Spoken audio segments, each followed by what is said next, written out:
ಶ್ರೀ ಗಣಪತಿ ಶಾರದಾ ಗುರುಭ್ಯೋ ನಮಃ.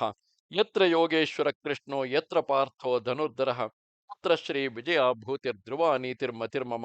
ಶ್ರೋತೃಗಳಿಗೆ ಶ್ರೀ ಅಳಸಿಂಗರಾಚಾರ್ಯ ವಿರಚಿತ ಶ್ರೀ ವ್ಯಾಸ ಮಹರ್ಷಿ ಪ್ರಣೀತ ಶ್ರೀಮನ್ ಮಹಾಭಾರತದ ಕರ್ಣ ಪರ್ವದಲ್ಲಿ ಸಂಕುಲ ಯುದ್ಧವು ಎಂಬ 65ನೆಯ ಅಧ್ಯಾಯಕ್ಕೆ ಸ್ವಾಗತ.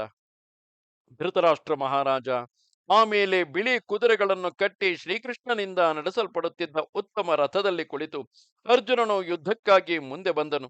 ಅವನು ಬಂದೊಡನೆ ಬಿರುಗಾಳಿಯು ಸಮುದ್ರವನ್ನು ಹೇಗೋ ಹಾಗೆ ಅಶ್ವಯೋಧರಿಂದ ತುಂಬಿದ ನಿನ್ನ ಸೈನ್ಯವನ್ನೆಲ್ಲ ಕಲಗಿಸಿಬಿಟ್ಟನು.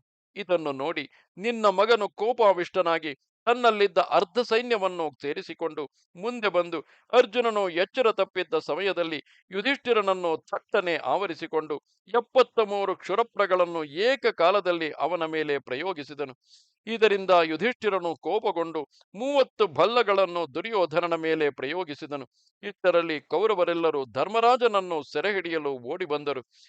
ಈ ದುರಾಲೋಚನೆಯನ್ನು ತಿಳಿದು ಪಾಂಡವರ ಕಡೆಯ ಮಹಾರಥರೆಲ್ಲರೂ ಒಂದುಗೂಡಿ ಯುಧಿಷ್ಠಿರನನ್ನು ರಕ್ಷಿಸುವುದಕ್ಕಾಗಿ ಅವನಿಗೆ ಬೆಂಬಲವಾಗಿ ಬಂದರು.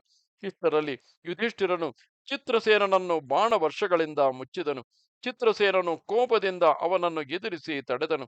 ಒಂದು ಮುಹೂರ್ತ ಕಾಲದೊಳಗಾಗಿ ಧರ್ಮರಾಜನು ಚಿತ್ರಸೇನನನ್ನು ಹಿಂದೆ ಸರಿಯುವಂತೆ ಮಾಡಿ ನಿನ್ನ ಸೈನ್ಯವನ್ನೆಲ್ಲ ಬಾಣಗಳಿಂದ ಹೊಡೆದು ತಡೆಯುತ್ತಿದ್ದನು.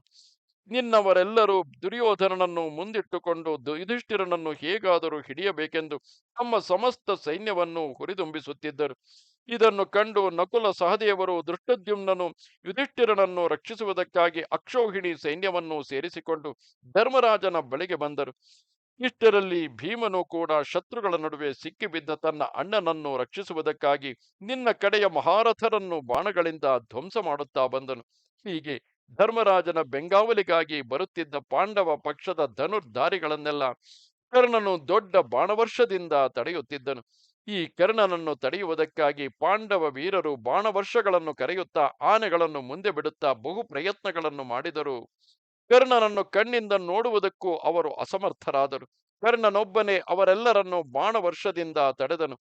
ಇಷ್ಟರಲ್ಲಿ ಸಹದೇವನು ವೇಗದಿಂದ ಓಡಿ ಬಂದು 20 ಬಾಣಗಳಿಂದ ದುರ್ಯೋಧನನನ್ನು ಹೊಡೆದನು. ಸೇನಾ ಮಧ್ಯದಲ್ಲಿ ಹೀಗೆ ಬಾಣದಿಂದ ನೊಂದ ದುರ್ಯೋಧನನಿಗೆ ಮೈಯಲ್ಲಿ ರಕ್ತವು ಸುರಿಯುತ್ತಿರುವಾಗ ಮದವನ್ನು ಸುರಿಸುವ ಆನೆಯಂತೆ ಕಾಣಿಸಿದನು. ಇದನ್ನು ನೋಡಿ ಸಹಿಸಲಾರದೆ ಕರ್ಣನು ಅತ್ಯಾಕ್ರೋಶಗೊಂಡು ತನ್ನ ಅಸ್ತ್ರ ವೇಗದಿಂದ ಪಾಂಚಾಲರನ್ನು ಇತರ ಪಾಂಡವ ಸೈನ್ಯವನ್ನು ಅತಿ ಕ್ರೂರವಾಗಿ ಕೊಲ್ಲುತ್ತಾ ಬಂದನು. ಈ ಕೊಲೆಗೆ ಸಿಕ್ಕಿದ ಪಾಂಡವ ಸೈನ್ಯವು ಕರ್ಣನ ಬಾಣಗಳ ಮುಂದೆ ನಿಲ್ಲಲಾರದೆ ಓಡಲಾರಂಭಿಸಿತು. ಆಗ ಕರ್ಣನ ಧನುಸ್ಸಿನಿಂದ ವಿಚಿತ್ರ ಬಾಣಗಳು ಪರಂಪರೆಯಾಗಿ ಬಂದು ಬೀಳುತ್ತಿದ್ದವು. ಆ ಬಾಣಗಳು ಒಂದಕ್ಕೊಂದು ತಗುಲಿ ಅವುಗಳಿಂದ ಆಕಾಶದಲ್ಲಿ ದೊಡ್ಡ ಬೆಂಕಿಯು ಹುಟ್ಟಿತು. ಕರ್ಣನ ಬಾಣಗಳು ಮಿಡತೆಗಳಂತೆ 10 ದಿಕ್ಕುಗಳನ್ನು ಆವರಿಸಿದವು. ಶತ್ರು ಶರೀರವನ್ನು ಭೇದಿಸತಕ್ಕ ಬಾಣಗಳಿಂದ ಕರ್ಣನು ಅನೇಕರನ್ನು ಕೊಲ್ಲುತ್ತಿದ್ದನು.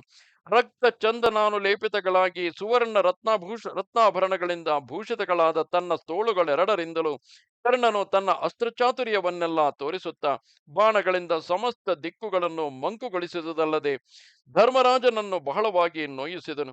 ಧರ್ಮರಾಜನು ಕೋಪಗೊಂಡು 50 ತೀವ್ರ ಬಾಣಗಳಿಂದ ಕರ್ಣನನ್ನು ಹೊಡೆದನು. ಅವನ ಬಾಣಗಳಿಂದ ಸುತ್ತಲೂ ಕತ್ತಲೆ ಕವಿದಂತಾಗಿ ಯುದ್ಧವು ಭಯಂಕರವಾಯಿತು. ಧರ್ಮರಾಜನಿಂದ ಕೊಲೆಗೀಡಾಗುತ್ತಿದ್ದ ನಿನ್ನ ಸೈನ್ಯದಲ್ಲಿ ದೊಡ್ಡ ಹಾಹಾಕಾರವೆದ್ದಿತು.